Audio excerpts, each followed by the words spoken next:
I think what I enjoy most is the combination of talking, teaching, putting the words together, but also strengthening the position of other people, amplifying what they do and showing their missions so that we're building something good together, right? A position to do good. I think those are the combinations.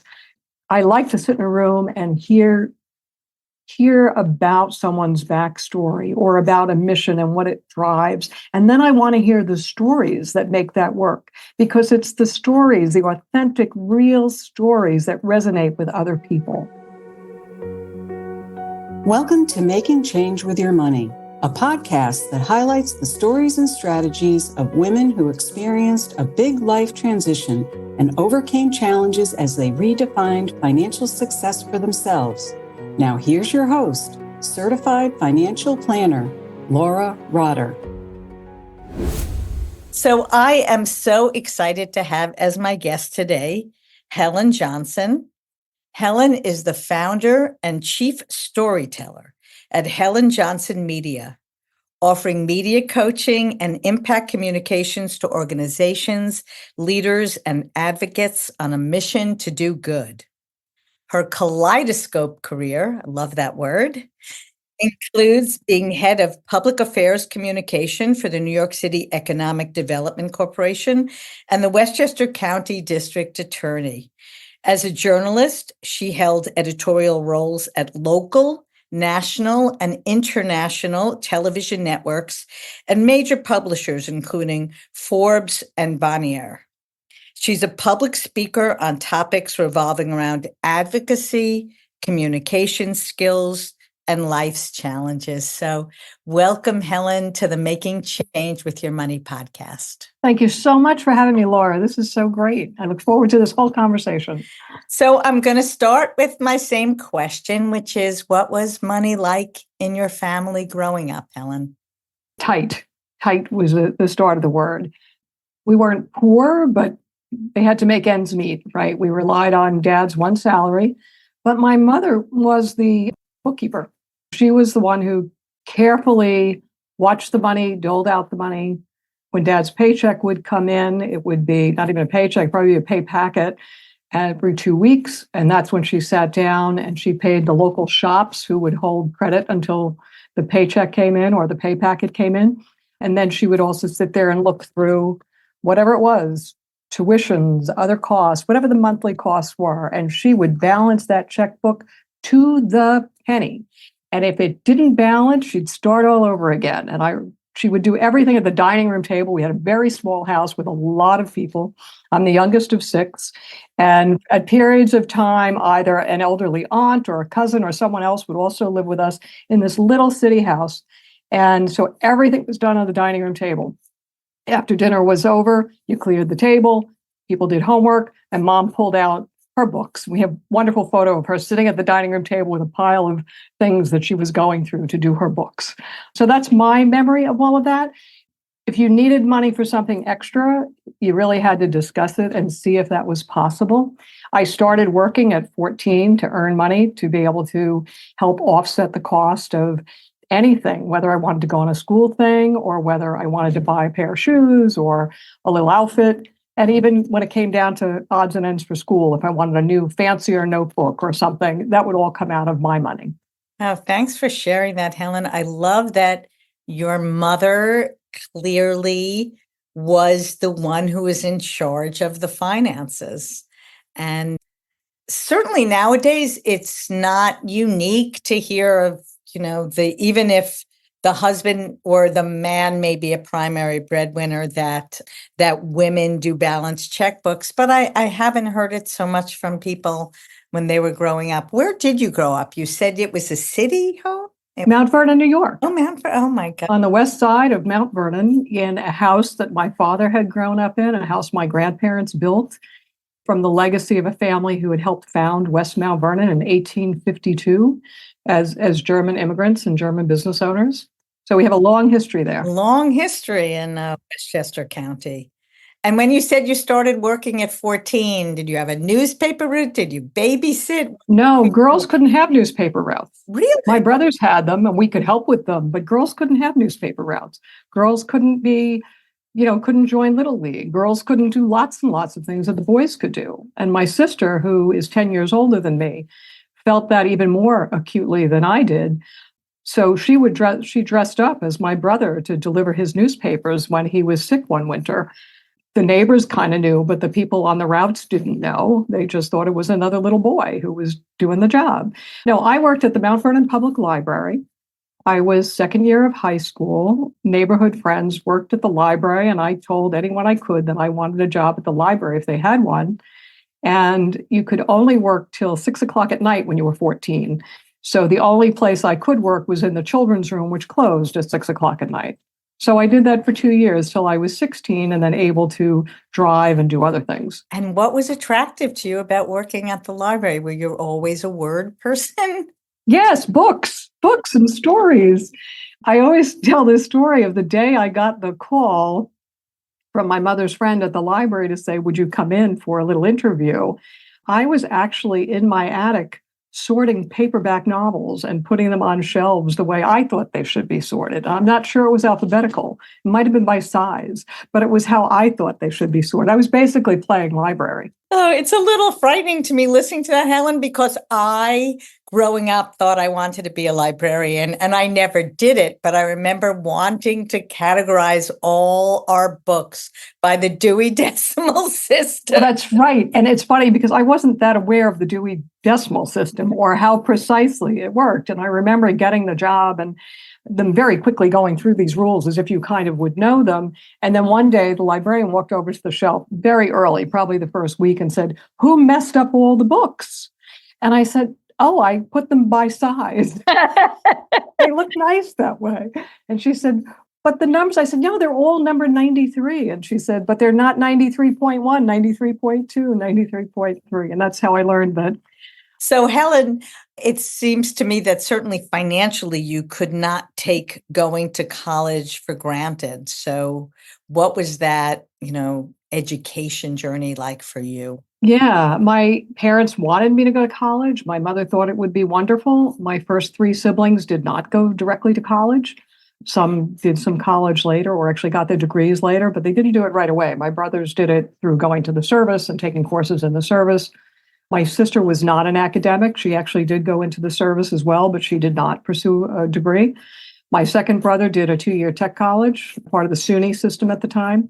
And my next brother did go right from our grade school and into local high school and then to Iona. So that path was already laid. I wanted to be a journalist. I knew that. I knew that I would have to pay for college one way or the other. So I actually looked at what the cost of the different colleges were. I think Syracuse was a good journalism school at the time, maybe one in the city like NYU or Columbia, and Fordham University. Well, Fordham was right in the Bronx. We were 5 minutes away. We were by train or by bus or by car. We were reasonably close. So I looked, I saw the tuition. I did some calculations and figured if I worked, I could probably pay most of my tuition. Maybe there would be a little bit of extra money. My father, the first year, wouldn't fill out the FAFSA. I remember another guest said the same thing to you because he had filled it out. My brothers are not close to age in me. They're 5 and 6 years older than me. He had filled them out for my brother entering a 2-year college years earlier and was declined. Well, 6 years later, with a higher tuition, with a change in the economics from the 60s to the 70s, I qualified, but he didn't believe it. So he wouldn't fill out the paperwork. So I didn't get TAP. And the first year, I basically saved enough to basically pay my tuition. My brother, who was by then also going for a graduate program, sometimes we would rob Peter to pay Paul. If I didn't have enough for my tuition, he would give it to me until I could make the next payment and then give it back to him so he could make his payment. So that's how we got through. And then my second year, I did qualify for some TAP. And I had a small loan, a very small loan through the Knights of Columbus, which was considered a subsidized loan at the time. But this is the 70s, and even a subsidized loan was at 7.5%. which now you'd think, oh my gosh, that's a really high loan, but that's what it was. But the amount was very low. The amount was all of maybe $1,500, $200 was not a lot of money for the course of my college. And then I just kept working, and I started to work professionally. So I was working 30 hours a week or more. I was working for better pay, and I just kept paying those bills and got a little bit of a scholarship for my last year. But even then, scholarships for $50 and $500 all added up, And tuition was lower then. I could tell you what it was. Yeah, what was it? My freshman year, tuition at Fordham University was the same as at Pace, and only $1,000 difference from Harvard University. It was $2,400 for the year. By the time I graduated, I think it was between 32 and 3,500. But that's almost a 50% or almost 100% double. When you think about tuition, when we went to school, I did my MBA at NYU, and some of it was subsidized by my employer. And then I left my employer to finish it up full time. And I took student loans to do it, and the student loans were like $3,200. Like my first, I just paid it immediately because I don't remember what the tuition was, but it obviously wasn't particularly high relative to nowadays what it costs. But relative to what people were earning. Remember, my father never made more than $10,000 a year, and he retired in 1979. So when you think about that, my first job was paying me much more than that. In fact, he was shocked at what my first full-time job was paying because it was more than he had ever earned. And he was a senior manager with a company. It wasn't like he was, selling hot dogs on the side, So I think we have to keep all of that in perspective too, that when I worked in the factory to help pay for my college, we were earning $2 an hour. So with overtime on a Saturday, I was taking home $84 a week. But I was making the same as many people who had families at that time. It's inflation, and hopefully we, inflation is not gonna rear its head like it has. But yes, everything's inflated in our lifetime. Helen, what was it about journalism that you knew that was what you wanted to pursue as a career? As we said, we talked about me as a kid. I was a storyteller. I love telling stories, but I also love listening to stories. My father was a great storyteller. That old joke about what did you do in the war, Daddy? And some daddies would talk about it and some wouldn't. My father had the most amazing stories of his time in World War II overseas. And, those stories resonated and you remembered them. And the stories of them as kids, as boys. And my mother's stories. My mother was one of 10 to a family who lost their father when she was 9. And the stories of just trying to grow up and trying to make ends meet and trying to, get through a world. And then my parents coming together, they actually grew up together. But Dad's family were business owners. My mother's family were just trying to make ends meet, but they went to the same grade school. And that's how they knew each other. So all of those stories just resonated. And there was a newspaper every day that Mom and Dad read cover to cover. There was the 6 o'clock news, the Walter Cronkite 6 o'clock news. You always watch that just before dinner. We were just surrounded by news and storytelling and this interest in the rest of the world. I mean, if you were sitting at the dining table, which we did most nights, and you said, oh, I don't understand about this, or there was an argument between two of the siblings over something, Dad would say, we know how to solve this. Go get the Lincoln Library, which is a 2-book encyclopedia. And you had to look it up right then and there and get the answer. So I think when you merge stories and facts, it was just part of my DNA. I just knew what I wanted to do. And I was always writing, and I won writing contests in grade school. And finally, one day, all of 12 years old, I remember this distinctly. Must have been after work. Dad was sitting in the chair, and I said, I know what I'm going to be when I grow up, Dad. And he said, what? I said, I'm going to be a journalist because they get paid to write every day. That's what I followed through on. So first of all, even as you're sharing your story, Helen, you're doing it as a storyteller. It's, you build the interest in what you're sharing with me and our listeners. So I can, and of course your face brightens up when you talk about it. So you said you were always working. I'm assuming right after you graduated from Fordham, you were already working. Yes, by the time I graduated from Fordham, I was a byline newspaper reporter for Gannett in Mount Vernon, which was the Daily Argus in those days. I was a production assistant and elevated to a writer on occasion at WINS Radio, and I was working as a production assistant at WPIX Television at the same time. And I hosted an Irish radio show at Fordham University on Sundays to what is now a 50-year-old program called Kale and the Gale. So you were a little bit busy. I was a little busy. I was also editor of the college newspaper, one of the college newspapers, and it shifted. Senior year, I was editor through December, and then you shifted and sort of backseated the next editor coming in. So my last semester was when work was really heating up, but I was doing 3 full shifts a week at WINS. I was doing a full shift a week at WPIX, and I was on call to fill in for other shifts. So please share with our listeners, you watched the industry change dramatically. Absolutely. So what did you watch happen? Well, what I watched happen, but also what I was in the middle of. I mean, when I started work, I shouldn't say this, because I really am dating myself.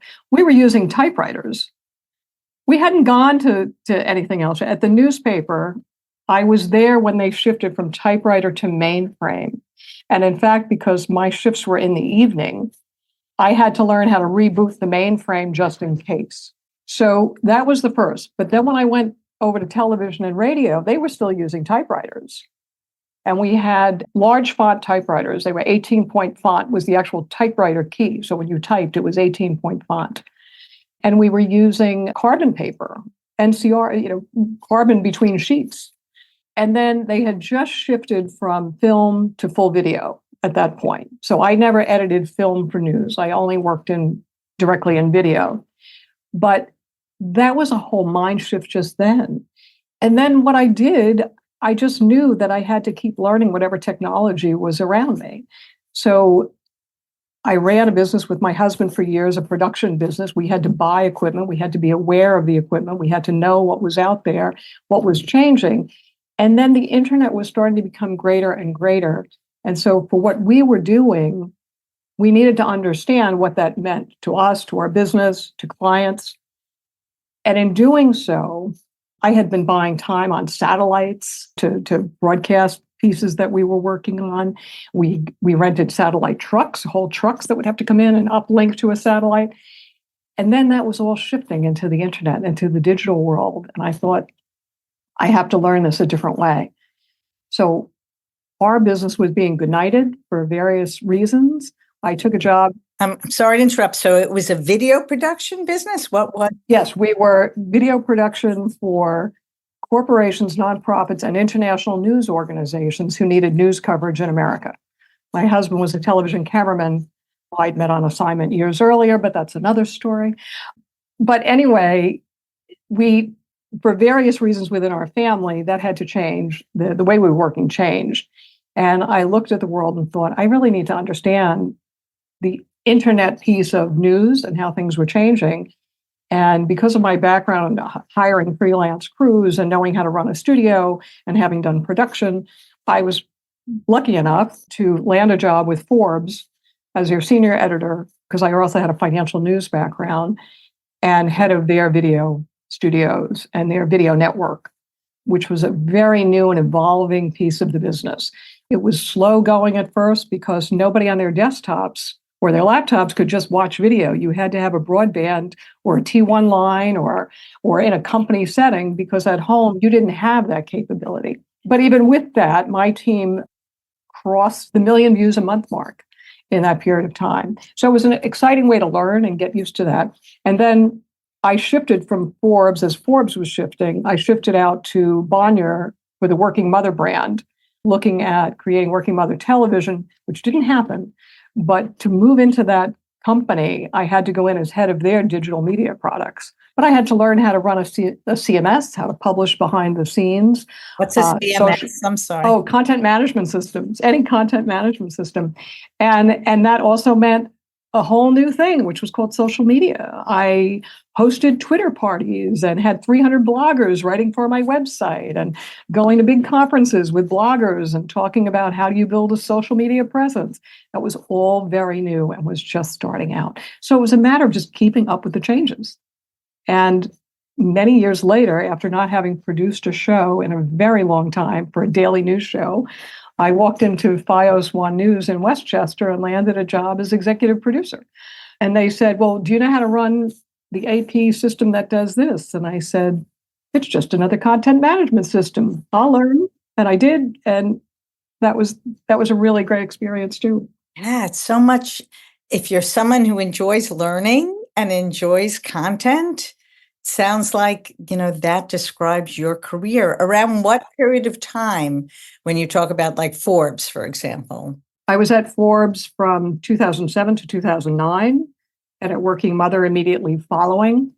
And then there were the big layoffs in digital media, which was constantly happening during that time. So I went off to a couple of digital video studios and also had layoffs within a year or so. That was a whole, time. I always did sort of consulting and coaching where I had time or where I was between jobs. I worked with a number of startups to help them get their editorial products off the ground. And then while I was doing other things, I took the role at FiOS because it was here in Westchester and I could fill shifts. I knew how to fill shifts. I've been filling shifts since I was 19 years old and really enjoyed that. It was really putting me back to hyperlocal news on a daily basis. And that was really exciting. It was also fun to be there during that wonderful election that Donald Trump won. And I almost drove off the highway at 4:00 in the morning because we had just said goodnight, thinking the election, they weren't going to come up with an answer till the next morning. So I ran full-time communications for 3 years for the district attorney in Westchester, who was Anthony Scarpino at the time. And that was a great pleasure and also a great honor to be able to serve the people of Westchester that way. So when his administration ended, very often, as these things happen, senior people get pushed out the door. I was. And right after that, immediately after, I was hired by the New York City Economic Development Corporation to run their public affairs communications, which was a bigger leap. It was a new learning. I had covered the city. I had covered City Hall over the years, but it had been some time. And I didn't really know all the workings of government from the inside out. So I had to learn those. But that was okay. That was another opportunity. However, it was the end of the de Blasio administration and the start of the Adams administration, and that meant there were changes again. And that was the end of that position. Wait, so Helen, let me stop you there for a moment, because you talked about looking at your skills as you left the traditional media industry to be more mission-driven. Could you share with us what some of those skills are? Absolutely. The biggest skill of all starts with writing and curiosity, right? Writing and being willing to learn. But there's also the strategy part of it, the strategy of what is going on in this mission? How is it being presented? How does the public perceive it? Comes down to writing, it's video, it's production, it's social media, it's all of those components. But at the core is what is the mission and how is it perceived? Now, with the district attorney's office, a lot of its press releases is what the public's seeing. So you have to be adept at writing, at working with other people. I couldn't write a press release alone, right? I mean, it was a prosecutor that had control of their work or the district attorney's positioning.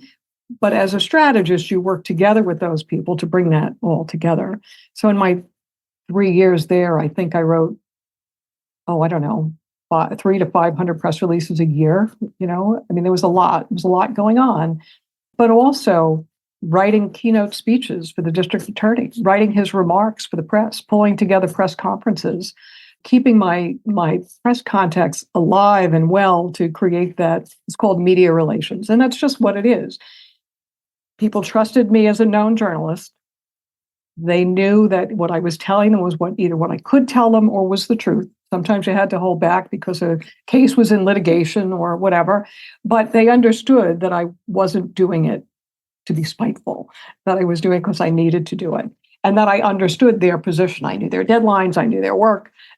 So I had a nice trust with the media. And the same when I shifted into the city, because I still have my contacts, a lot of them in the city, in national news organizations, as well as, television and in print. And those that didn't sort of could see my background was enough for them to start to rely on me. So all those skills transition, right? Coaching the leadership to speak better, to put them in front of conferences, to see where their position should be, where their expertise should be. Well, who could rely on them for expertise, how to position them that way. All of those things play into a mission. All of those skills that I have make it better for that mission to talk in one voice and to be amplified. And that's what I bring to the table. And on top of it, you have executive skills, right? Because I've run organizations, or I've run departments, or I've managed people. So that's another piece that sometimes when you hire a big company, you get a more junior person and they don't really understand what the pressures are in different places on them, right? I know those pressures. I understand the issues among, whether it's staffing or public positioning or the politics of something or the background on something. So you bring a lot more to the table in a senior position than you do in some other role. There are many skills that you've mentioned there, Helen. I particularly note the interpersonal skills, both again, as you and I have this conversation, but as you're talking about working with other people, working not only for the organization you work for, but again, when you were working for the city, knowing what motivated others to work well with you and how you kept the relationships and built the relationships and built trust seems to be something that comes naturally to you, perhaps after all these years of working. So I know you to be on now to a different role in your career, which I'd love you to talk about, but in the context of what do you enjoy doing most that you're now bringing into this next part of your life? Yeah, thank you for asking that. I think what I enjoy most is the combination of talking, teaching, putting the words together, but also strengthening the position of other people, amplifying what they do and showing their missions so that we're building something good together, right? A position to do good. I think those are the combinations. I like to sit in a room and hear about someone's backstory or about a mission and what it drives. And then I want to hear the stories that make that work, because it's the stories, the authentic, real stories that resonate with other people. So it's not just saying, oh, I'm going to come up with a catchphrase or this, and that's going to sell their mission. That's going to, bring everybody under the umbrella. No, it's those personal stories that's going to do that. Why are you passionate about what you do? Here's the mission statement from the company. It's 3 lines long, but how do you express that? That's the real key to the whole thing. Yes. So it sounds like you're always listening stories when you meet people. It's interesting. I was in a meeting today where we were discussing exactly that you just mentioned, the idea that motivation comes from our stories and comes from our whys. By the same token, for better or for worse, lack of motivation often comes from stories that may or may not be true, right? We create our reality. And so what we see, what we imagine, the story we tell to ourselves and to others affects how we approach the world and how we accomplish or don't accomplish what we set out to do. You had mentioned to me that one of the things you're enjoying doing is leading people through workshops. Can you talk a little bit about that? Yes, I'm building that back up, but I have done it over the years, and I really enjoy it, particularly a workshop I call Empowering and Engaging with One Voice. And it goes back to that idea that in an organization, it could be a company, corporate social responsibility, or it could be a mission-driven company, an organization, nonprofit, a charity, if you will, who the CEO knows his story. The CEO knows how to talk about the mission, maybe. The development people hopefully know how to talk about the mission. Yeah. In a company setting, it might be the salespeople that know how to talk about the mission. siloed, but at least have some version of it, right? But the rest of the folks, the trickle down, may not even know what the real mission is. They know how to come to work every day. They know how to do their job. But if they met somebody on the bus and somebody on the bus said, well, who do you work for? They could give you the name and they could tell you, well, I'm just a secretary or I'm a manager of this piece of the pie. But they don't talk about the mission in their own personal terms, right? That story that makes it relevant. Why are they a part of this? What ignites their interest in what they're doing? And hopefully, when you share the mission individually with everybody in the organization, they feel empowered to be more a part of the organization.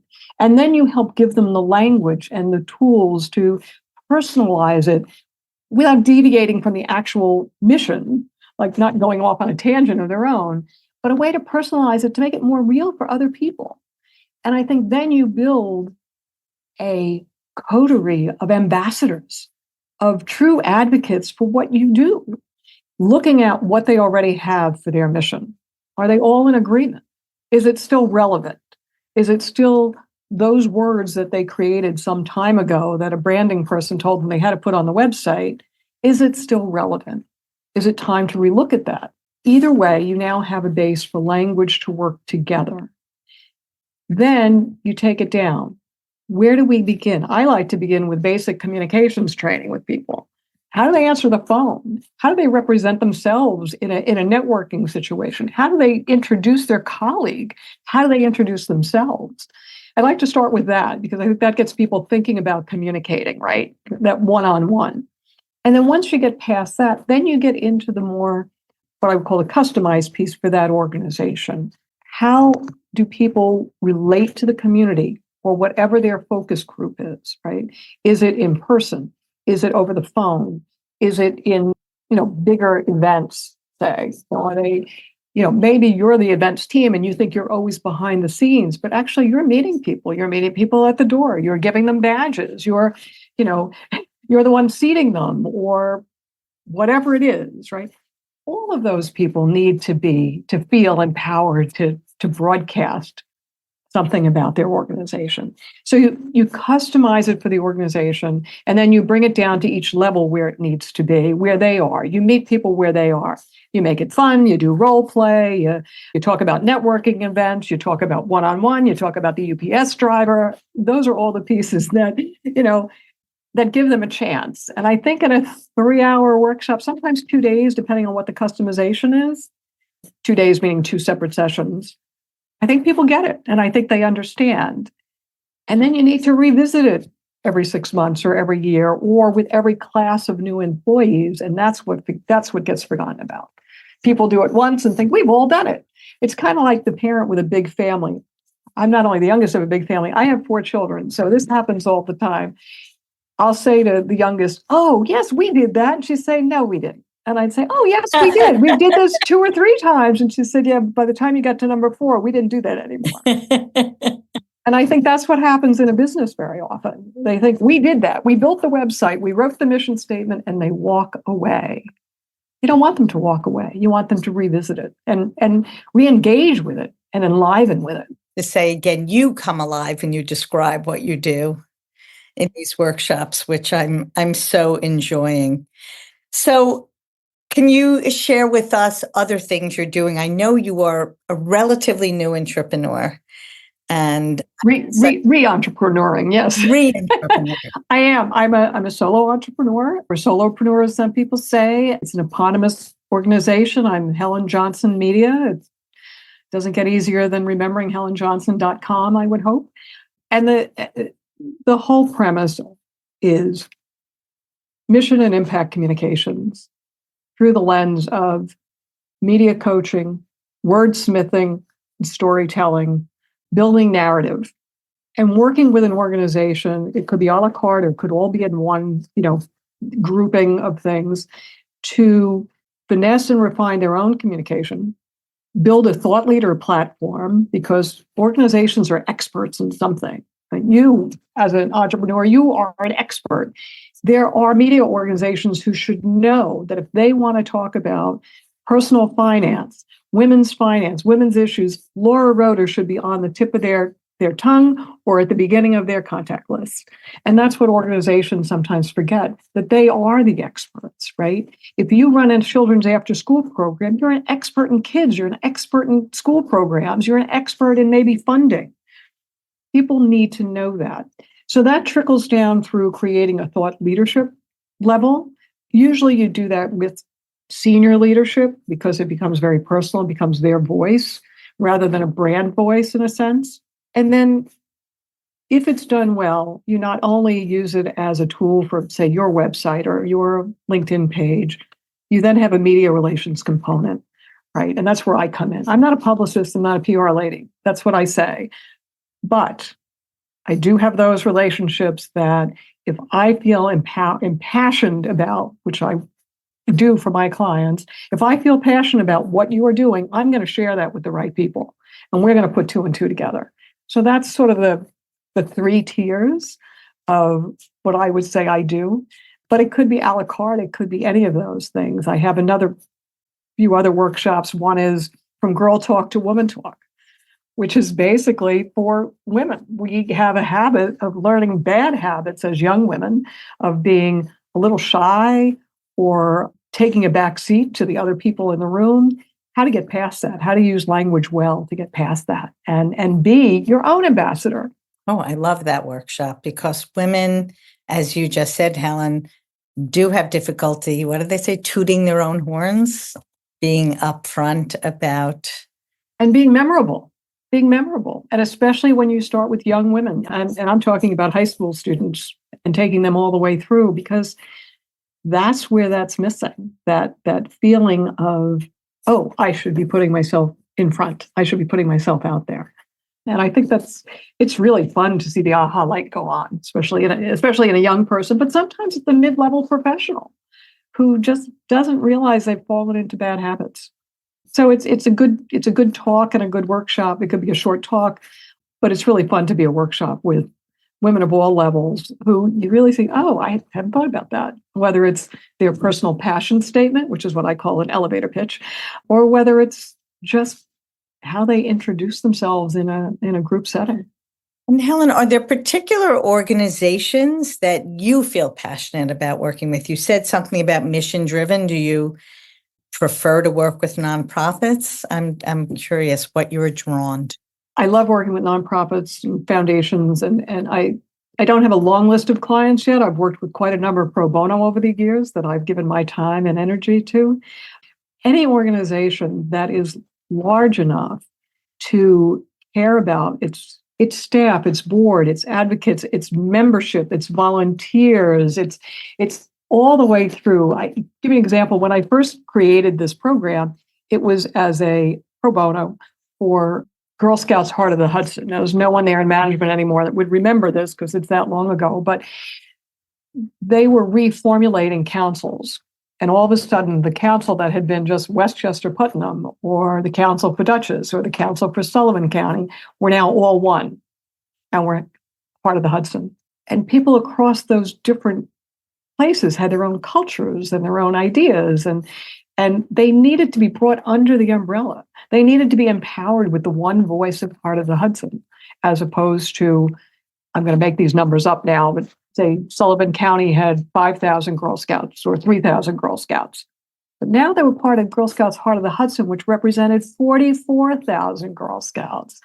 That was a real story starter, right? If you're looking for funding, if you're looking for any kind of donor intervention, advocates, people who would help you out, even other mothers who wanted to be part of a larger community, this was a new conversation. So we developed a staff workshop, take them through communications and then this new language around all this and how to get used to it, interact. And then I also did it for the community directors, which is the large core of volunteers that ran, troop leaders. That was like, you have troop leaders, then you had community directors. I did it with them during like I don't know, they had like an impact day, and I did the evening, the dinner talk and interaction.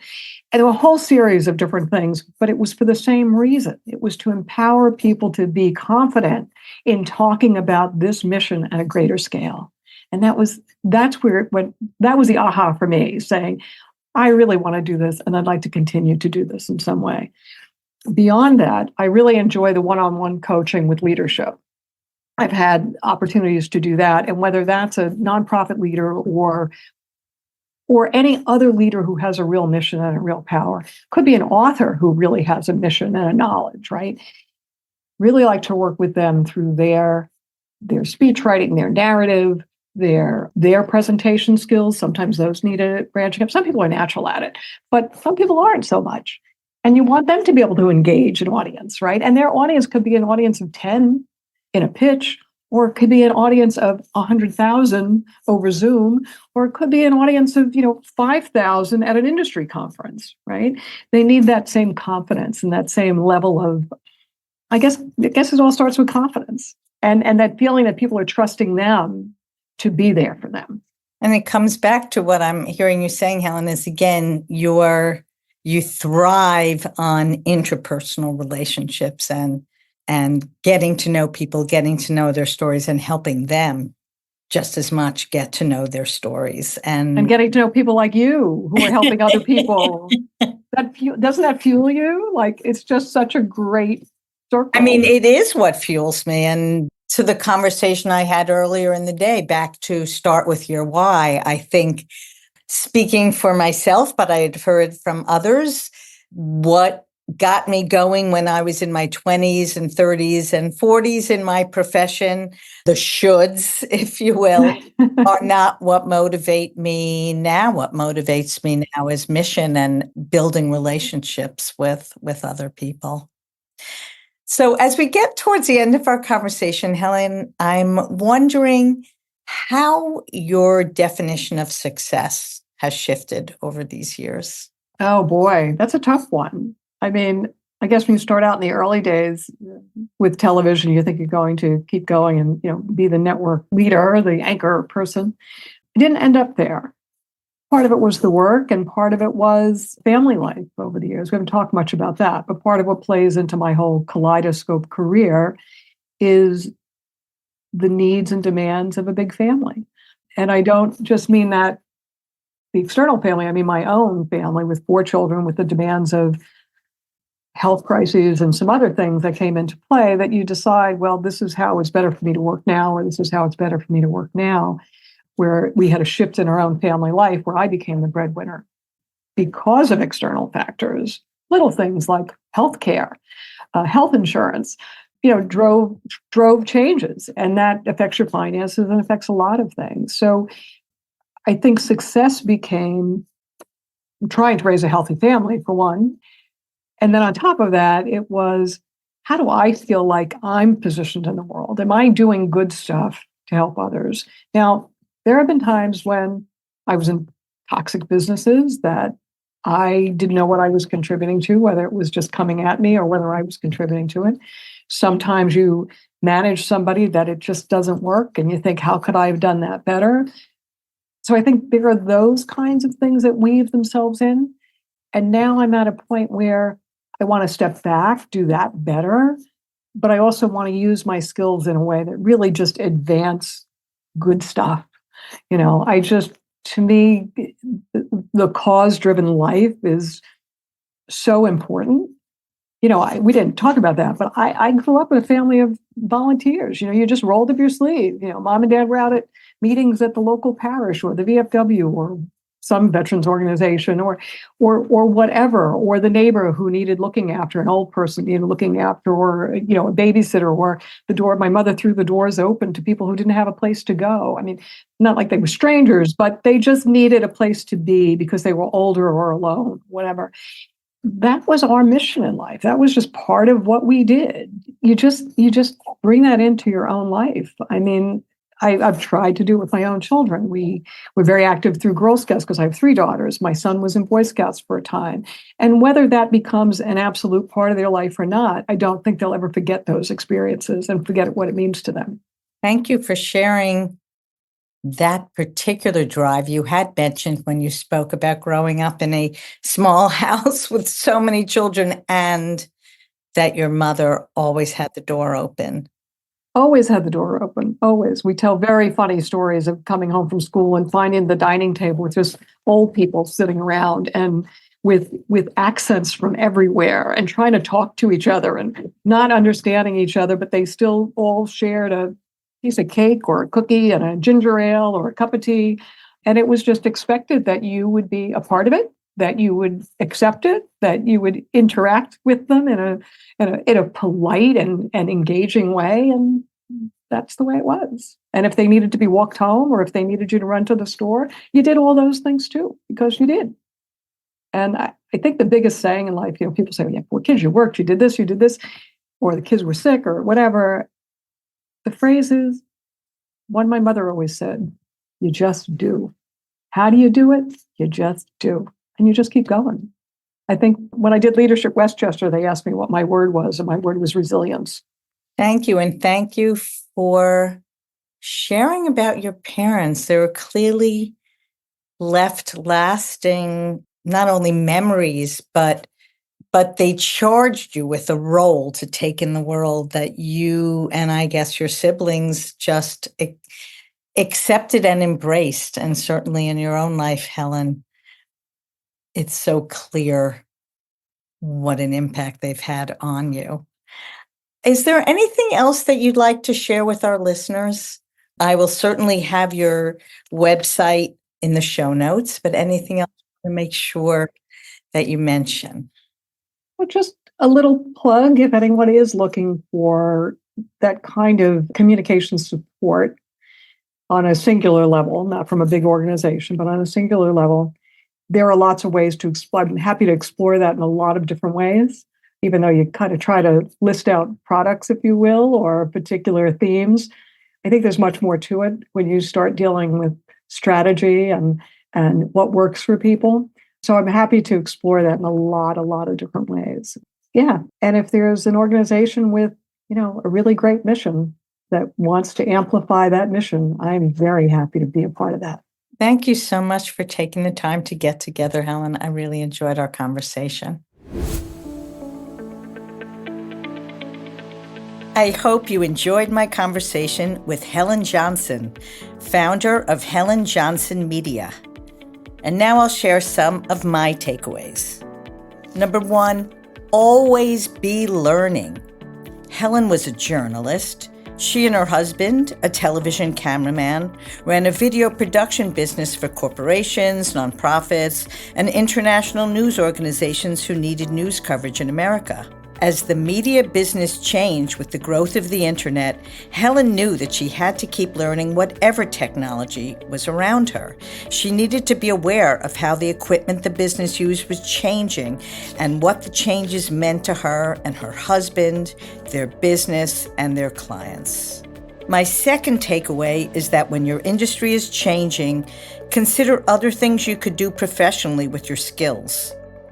Helen lived through the big layoffs that took place in digital media, which led her to consider using all her skills towards mission-driven work.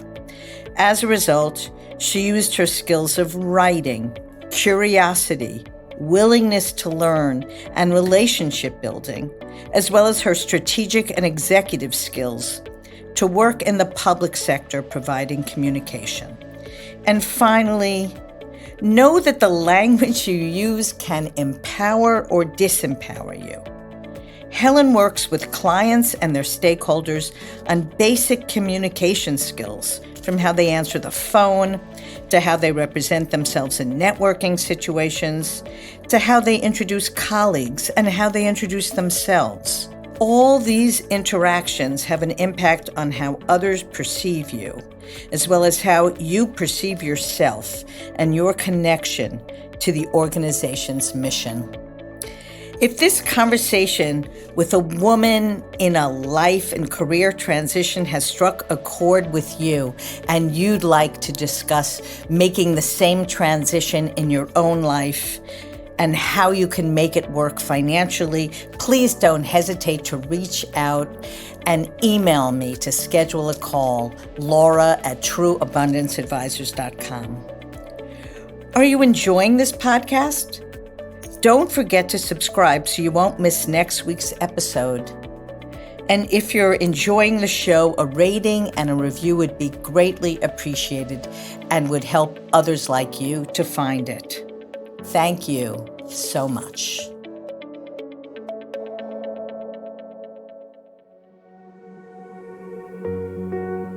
Thanks for listening to Making Change with Your Money. Certified financial planner Laura Rotter specializes in helping people just like you organize, clarify, and invest their money in order to support a life of purpose and meaning. Go to www.trueabundanceadvisors.com/workbook for a free resource to help you on your journey. Disclaimer, please remember that the information shared by this podcast does not constitute accounting, legal, tax, investment, or financial advice. It's for information purposes only. You should seek appropriate professional advice for your specific information.